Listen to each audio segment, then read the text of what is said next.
বিসমিল্লাহির রহমানির রহিম।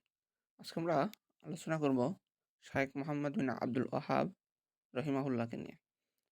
শাহ ওয়ালিউল্লাহ রহিমাহুল্লাহর এর বিখ্যাত সমসাময়িক ও মহান সংস্কারক, নজদের এক বিশিষ্ট আলেম, দৃঢ়চিত্ত দায় ও শুদ্ধিকারক হলেন শাইখ মুহাম্মদ বিন আব্দুল ওয়াহাব বিন সুলাইমি তামিমি হাম্বলি।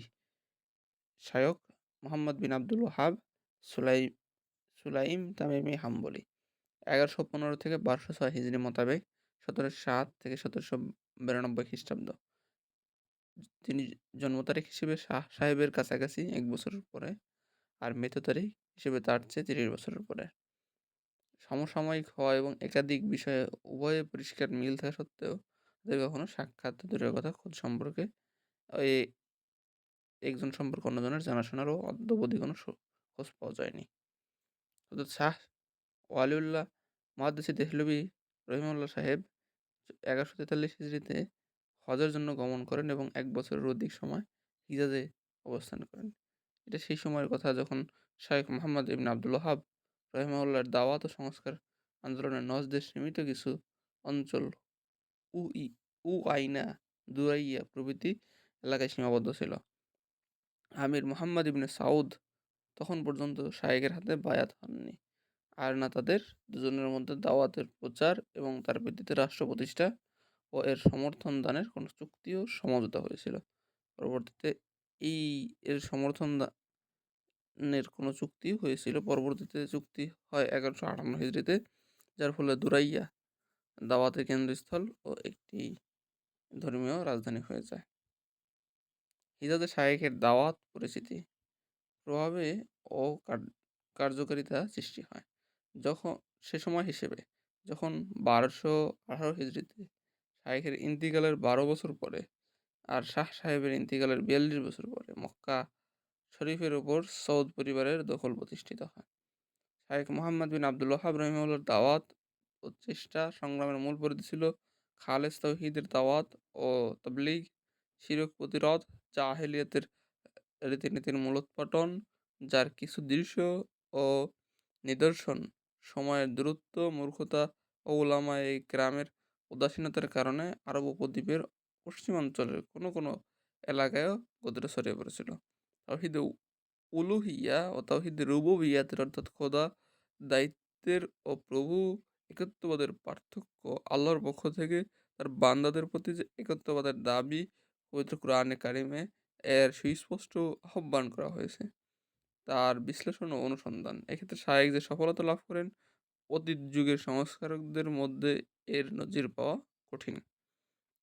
অবশ্য ডক্টর আহমদ আমিনের ভাষ্যমতে এর ভিত্তিতে একটি শাসন ব্যবস্থা সৌদির শাসন প্রতিষ্ঠিত হয় এবং তার উক্ত দাওয়াত গ্রহণ ও পৃষ্ঠপোষকতা দানের পেছনে বিরাট দখল রয়েছে।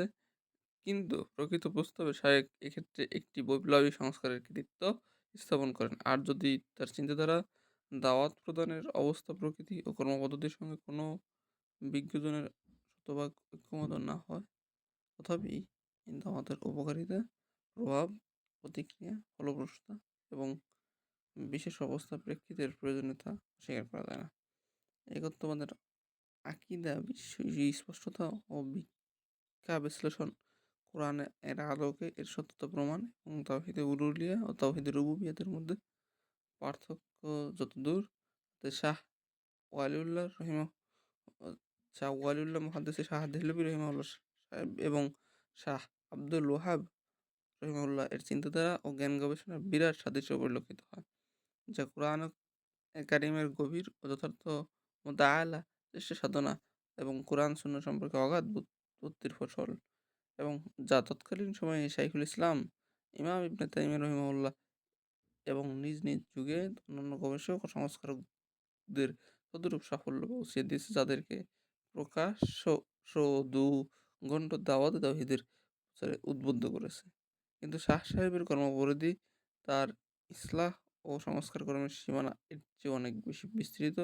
তাতে ইসলামী জ্ঞান পুনর্জীবন দান ইসলামী জ্ঞানের পুনর্জীবন দান এবং ইসলামী চিন্তাধারার সংস্কার, শরীয়তের উদ্দেশ্য ও রহস্যভেদের পর্দা উন্মোচন, শরীয়ত ও ইসলামী শিক্ষাকে সুবিন্যস্ত ও পূর্ণাঙ্গ উপস্থাপনের বৈজ্ঞানিক কর্মকাণ্ড, শিক্ষাগত স্থিরতা ও ফিকহি মাযহাবগুলোর কঠোরতা সংশোধন, যৌক্তিক ও নকলি দলিলের মাঝে সামঞ্জস্য বিধান।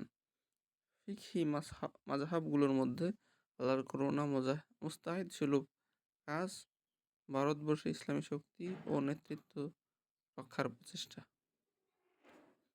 হাদিসের সূক্ষ্ম মুতাআলা ও এর প্রচার প্রসারের সংস্কারসুলভ চেষ্টা, আত্মশুদ্ধি, ইহসান, অনুগ্রহের মর্যাদা হাসিলের দাওয়াত ও এর শিক্ষাদান এবং মহাপুরুষের তরবিয়ত ও পৃষ্ঠপোষকতা দানও এর মধ্যে অন্তর্ভুক্ত।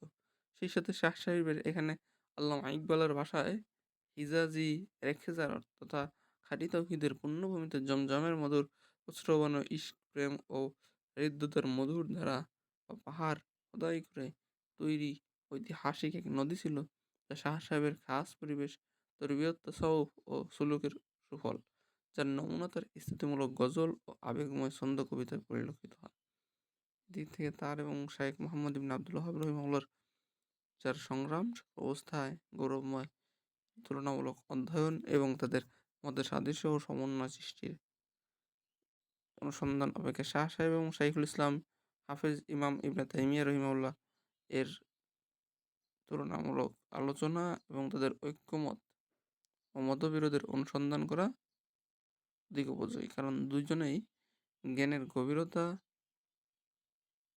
জ্ঞানের গভীরতা কোরআন সুন্নাহর জ্ঞান গবেষণায় ইমাম ও ইজতিহাদের মর্যাদায় পৌঁছে যাওয়া, দৃষ্টিভঙ্গির গভীরতা ও প্রশস্ততা, ইসলাম ও সংস্কার কর্মে বৈচিত্র্য, ব্যক্তিদের শ্রেষ্ঠত্ব ও বুদ্ধিবিদ্যা মেধায় অধিক সাদৃশ্য পরিলক্ষিত হয়।